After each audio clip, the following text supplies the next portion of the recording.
নমস্কার বন্ধুরা, আবার একটা নতুন রেসিপি নিয়ে চলে এসেছি। আমার মনে হয় না এর চেয়ে সহজ আর একদম কম সময়ে কোনো মিষ্টি হতে পারে। অবশ্যই এই মিষ্টিটা ভাইফোঁটা বা দিওয়ালি উপলক্ষে বানিয়ে দেখো, একদম সহজ। এই দেখো, এখানে কিছু ড্রাই ফ্রুটস নিয়ে নিয়েছি, মানে কাজু বাদাম, একটু আলমন্ড আর একটু পেস্তা। তোমাদের কাছে যেটা থাকবে সেটা দিয়েই করা যায়, শুধু কাজু বাদাম দিয়েও করা যাবে, সেরকম কোনো ব্যাপার নেই। আলমন্ড টালমন্ড দিতে হবে, পেস্তা দিতে হবে, বা আলমন্ড থাকলে শুধু আলমন্ড দেবে, পেস্তা থাকলে শুধু পেস্তা দেবে, যেটা ইচ্ছা। আর কয়েকটা এই ছোটো এলাচ ফাটিয়ে আমি শুধু দানাগুলো এর মধ্যে নিয়ে নিচ্ছি, মিক্সির বাটির মধ্যে, একদম ছোট ছোট, সেই জন্যে কয়েকটা বেশি করেই দিয়েছি। খুলে শুধু দানাগুলো মিক্সি বাটির মধ্যে দিয়ে দিচ্ছি, দিয়ে এটাকে একটু গুঁড়ো করে নেব। ব্যাস, একদম সহজ ব্যাপার, যে কোনো কেউ পারবে। আর এখানে দেখো একটু চিনি নিয়েছি, মানে যতটা চিনি নেবে তার হাফ পরিমাণ একটু জল নেবে, ঠিক আছে? যদি এক বাটি নাও চিনি, এক বাটির হাফ বাটি জল নেবে, ঠিক আছে? 1 কাপ নিলে 1 কাপের হাফ, বা হাফ বাটি নিলে তার চেয়ে কম, মানে হাফ বাটি চিনি নিলে হাফ বাটির চেয়ে একটু কম জল নেবে, ঠিক আছে? এইটা হচ্ছে মানে সিরাপটা করার পদ্ধতি। এদিকে সিরাপটা হোক, মানে রসটা হোক, আর এইদিকে দেখো নিয়ে নিচ্ছি আমি একটা পাউরুটি, পুরো পাউরুটি বের করে নেব। আর পাউরুটির ওই ওপরে বা পিছনে যে অংশগুলো থাকে সেইগুলো আমরা বাদ দিয়ে দেবো, সেইগুলো নেবো না, ঠিক আছে? ওগুলো ঠিক ভালো লাগে না। আর এই ধরনের আমার কাছে চৌকো ধরনের এইরকম একটা কাপ মতন কুকিজের রয়েছে।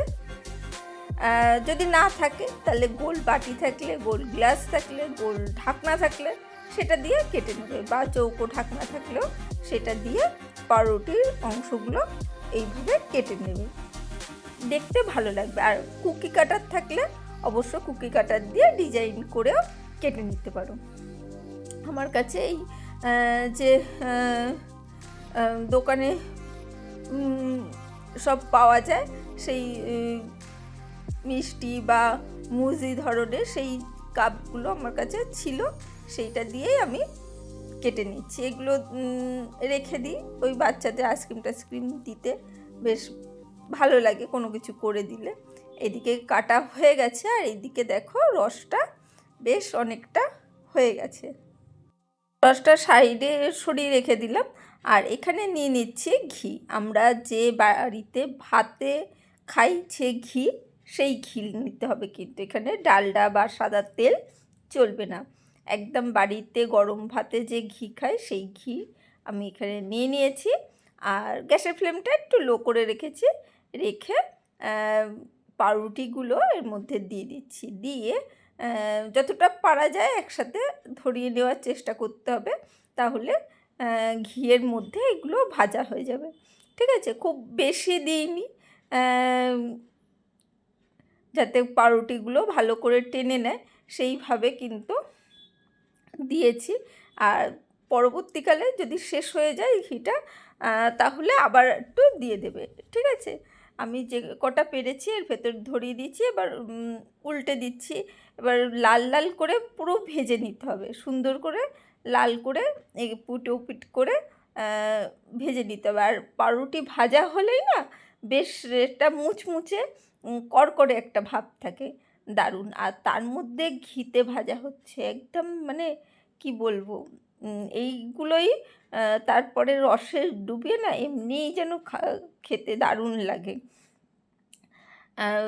একদম কিন্তু সহজ, খুব সহজে হয়ে যায়, মানে যে যত তাড়াতাড়ি করতে পারবে, একদম কিন্তু 10 মিনিটের বেশি কিন্তু জিনিসটা লাগে না। ওইদিকে কাটতে আর এইদিকে রস করতে এমন কিচ্ছু সময় লাগেনি। এইগুলো এবার একটু লাল লাল করে ভাজতে ওই 2 থেকে 3 মিনিট আমি ভেজে নেব, ভেজে রেখে দেবো। রেখে এগুলোকে ভালো করে দেখো সুন্দর করে কিন্তু আমি ভেজে নিয়েছি। ভেজে আমি এইগুলোকে কি করব, রসের মধ্যে দিয়ে দেবো।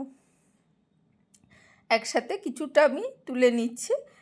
দেখো ঘিটা কিন্তু পুরো কিন্তু টেনে নিয়েছে, সুন্দর করে কিন্তু টেনে নিয়েছে। এইগুলোই আমরা রসের মধ্যে দিয়ে দেবো। চলো আমরা রসের মধ্যে দিয়ে দিই। এই দেখো রসের মধ্যে টপাটপ করে, রসটা ঠান্ডা হয়ে এসেছে, হালকা গরম রয়েছে, খুব হালকা।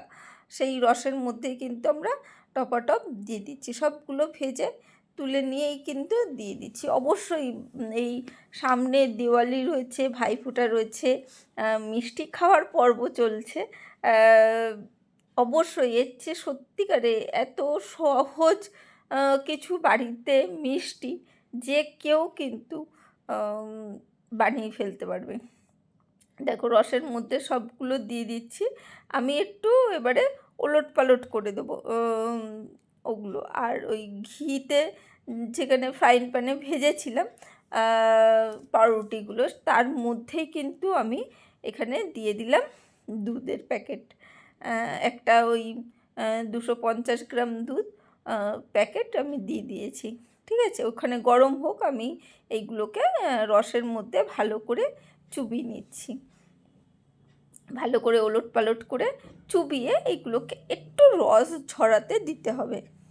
এখন ধরে যারা দেখছো মন দিয়ে, যারা লাইকটা দিতে ভুলে গেছো তারা অবশ্যই একটা লাইক দিয়ে দিও।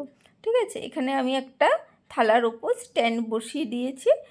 তার ওপর আমি এই পাউরুটিগুলো ভাজাগুলো রস থেকে তুলে একটা একটা করে রেখে দিচ্ছি। তাতে কি হবে, যে রসটা পাউরুটি শুষে নেওয়ার ক্ষমতা থাকবে সেটা নিয়ে নেবে, আর বাদ বাকি যে রস থাকবে সেইটা এই থালাটার মধ্যে পড়ে যাবে। সেই জন্যে একটা স্ট্যান্ড দিয়ে যে কোনো মানে তোমরা কোনো ঝুড়ির ওপরেও রেখে দিতে পারো। একটা থালার ওপরে ঝুড়িটা উল্টে রেখে দিয়ে তার ওপর কিন্তু পাউরুটিগুলো সাজিয়ে রেখে দেবে। ঝুড়ি থেকে কিন্তু পাউরুটিগুলো সব রসগুলো থালার মধ্যে পড়ে যাবে।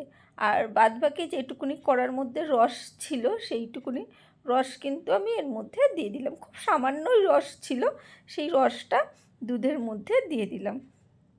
দুধটাকে খুব ভালো করে গরম করতে হবে, ঘন করতে হবে, একটু সময় ধরে ঘন করতে হবে। আর এর মধ্যে আরও কিছু জিনিস দেবো।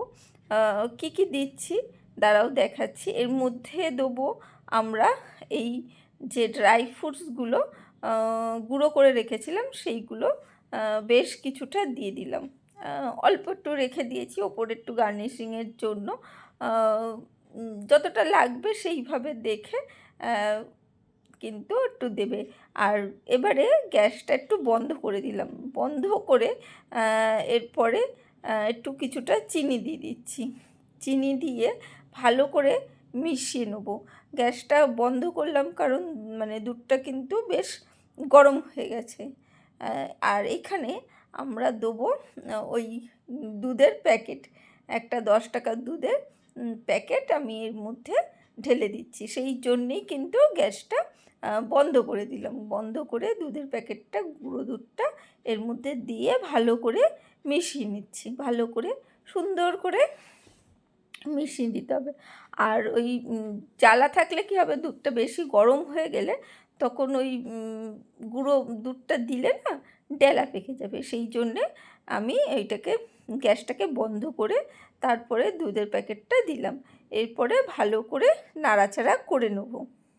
মিশিয়ে দুধটাকে এবার গ্যাসটা আবার জেলে নিয়ে ভালো করে ফুটিয়েই দেখো ঘন করে নিয়েছি। বেশ ঘন হয়ে গেছে, একদম ক্ষীর কিন্তু রেডি হয়ে গেছে। এরপরে গ্যাসটা বন্ধ করে নাড়াচাড়া করে নিচ্ছি। এবারে আমি পাউরুটিগুলো প্লেটে এইভাবে সাজিয়ে নেব। এবারে তোমাদের মতন, তোমাদের ইচ্ছা মতন তোমরা পাউরুটিগুলো সাজিয়ে নেবে। আমি প্রথমে ভাবছিলাম কি এইভাবে চারিদিকে ছড়িয়ে দেবো, তারপরে ভাবলাম না এরমভাবে লম্বা করে দিই, তাহলে দেখতে ভালো লাগবে। যে কোনো জিনিসই একটু সাজিয়ে দিলে দেখতে ভালো লাগে। বাচ্চাদের জন্যে মনটা খুশি লাগে, বাচ্চাদের জন্যেও না নিজেদেরও ভালো লাগে, বড়োদেরও একটু সাজিয়ে গুজিয়ে দিলে কিন্তু বেশ ভালো লাগে। আমরা নিজেদের জন্যে তো সবসময় কিছুই করতে চাই না, যে থাক ওদের দিয়েছে নিজেরা ও যা হোক করলে হয়, কিন্তু নিজেকে একটু সাজিয়ে দেবে, দেখবে ভালো লাগবে। চলো, এরপরে এই ক্ষীরটা এর ওপর থেকে দিয়ে দেবো। এর চেয়ে তোমরা পাতলাও রাখতে পারো ক্ষীরটা, সেরকম কোনো ব্যাপার নেই, এরকম করে ঘন করতে হবে। ঘন করলে কিন্তু একটা আলাদা রকমই ভালো লাগে। আবার আরেকটু পাতলা রাখলেও কিন্তু বেশ ভালো লাগে। একদম কিন্তু চটজলদি কিন্তু হয়ে যাবে। মানে কেউ যদি আসেও বাড়িতে, তোমরা কিন্তু গল্প করতে করতেই কিন্তু এই মিষ্টিটা বানিয়ে নিতে পারবে। কেমন লাগলো রেসিপিটা অবশ্যই জানিও, আর বানিয়ে বলো কেমন লাগলো। চলো, আজকের জন্য টাটা, বাই বাই। আবার দেখা হবে অন্য কোনো দিন, অন্য কোনো ভিডিওতে।